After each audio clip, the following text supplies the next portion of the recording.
one of the things I had to do to be able to replace all the wire with, this is actually what I'm using now. It's, I assume we pronounce it Anchor, marine grade 14.3, which is a black, a green for ground, and a white.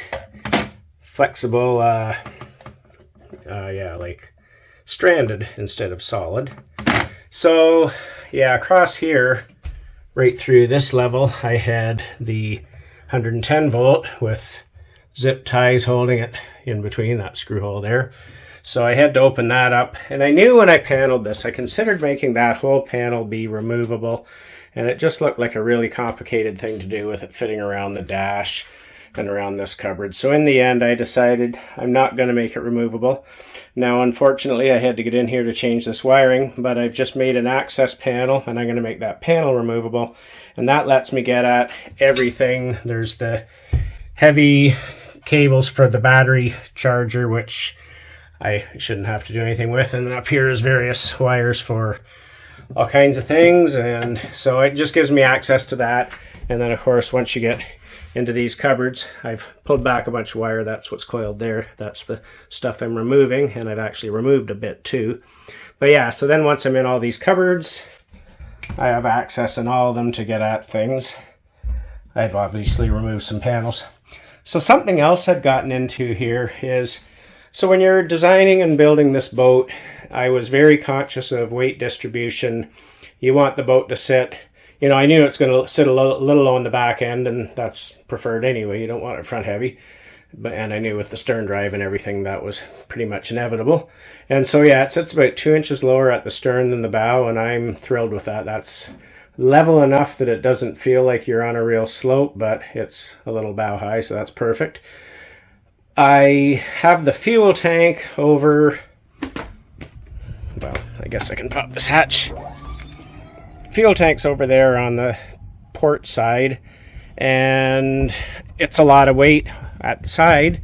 So over on the starboard side over here, I had the water heater, and I also have, you know, the cupboards, the stove, the microwave, the fridge, all this storage down this side, and it ends up, well, I mean, the layout is what it is, but it ends up I actually have too much weight on the starboard side. So the boat sits, depending, when the gas tank was full and the water tank, which is to the starboard side of the center line, when the water tank was empty and the gas tank was full, the boat sat perfectly level.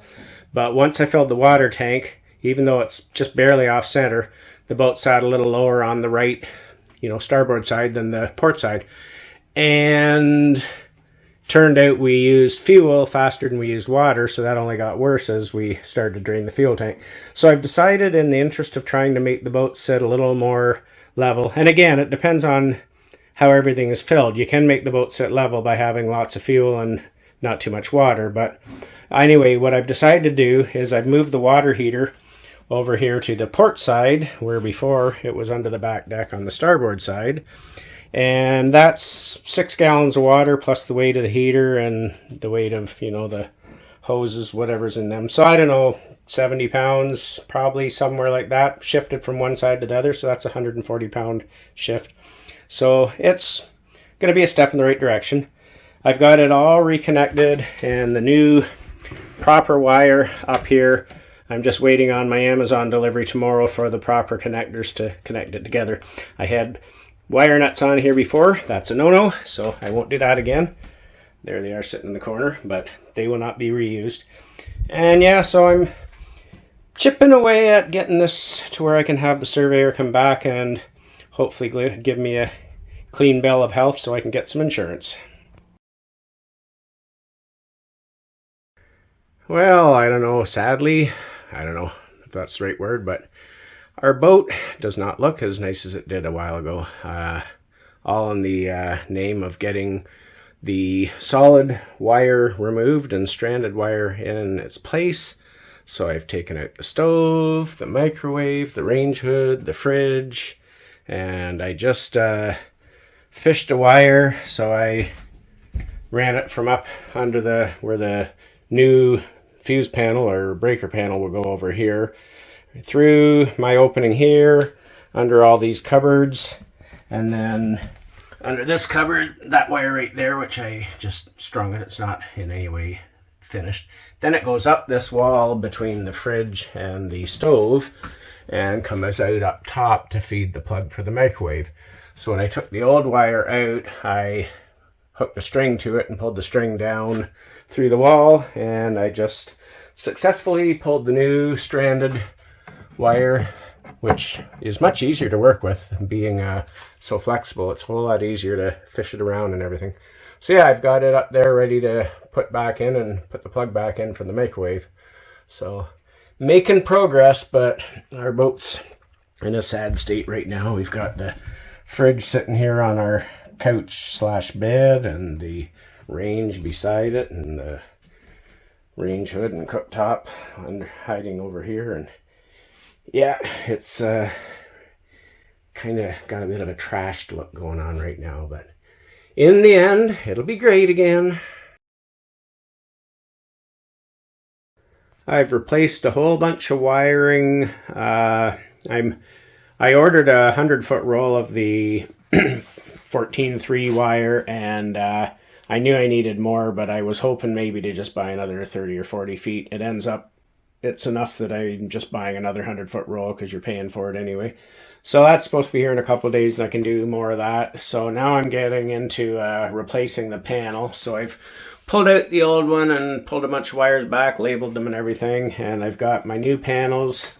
This is my DC panel, and this is my AC panel. Now they came with 3 empty slots for future expansion on both panels, so I've ordered enough breakers to fill them up. So this panel I've already put the extra 3 breakers in, and this one I'm just going to do that. I've got them sitting here and getting them prepped.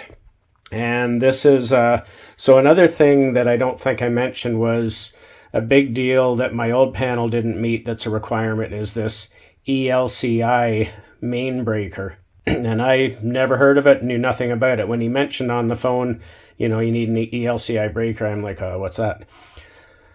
Essentially what it is, it's basically like a ground fault plug that you have in your bathroom or any wet area. It's essentially a ground fault for the entire boat.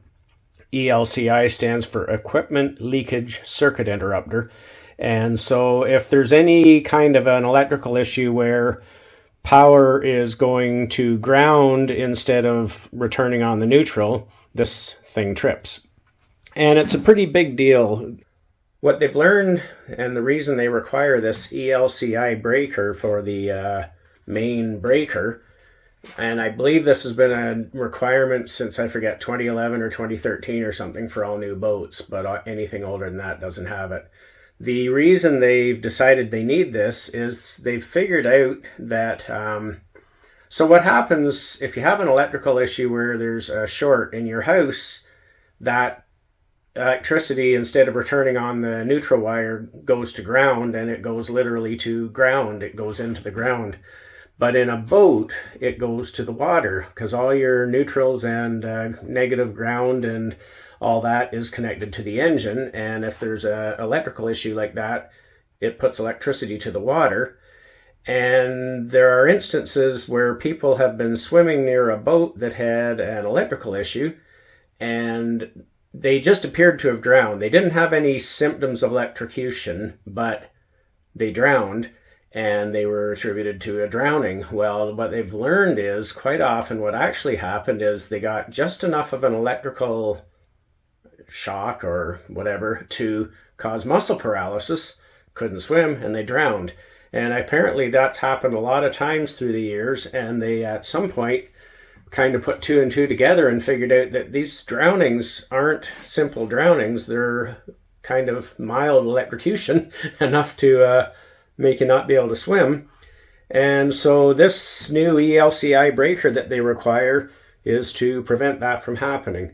So that one breaker in the panel is, I forget, like a $400 touch, but I get the need for it. I have to do it to get my survey and my insurance, but beyond that, it makes sense. hate to spend that kind of money on a circuit breaker, but I get it. So that's one more thing that had to be changed to get this thing to where hopefully we can get insured and start enjoying it like we want to enjoy it. This is the maze of wiring in the range opening.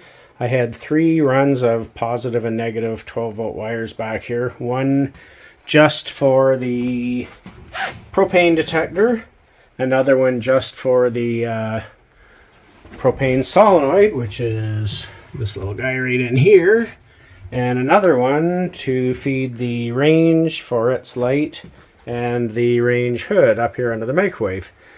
And in the end, all 3 of them ended up on the same breaker, so there's not much point in having 3 separate wires running up here or back here. So also they were yellow and white, and that's kind of a no-no in the world of colors, because I did not know it, but apparently as well as black being negative on boats, yellow is also negative, where I had it as positive. So to avoid confusion, I just pulled it out and replaced it with a red positive, pulled out the white and replaced it with black negative. And so now I've got one run coming in here and then branching off to feed the solenoid, the propane detector, and up to the range hood as well as the range. Little video to show what I've done. I've run the new gas line from the back of the boat. That's this guy here. And the new gas line up to the barbecue. Had to buy a 20-footer, so I've coiled the excess up behind the microwave. And I've put spades on the end of the wires to connect to the range hood. Everything's ready to put the microwave in, to put the range hood up, the oven.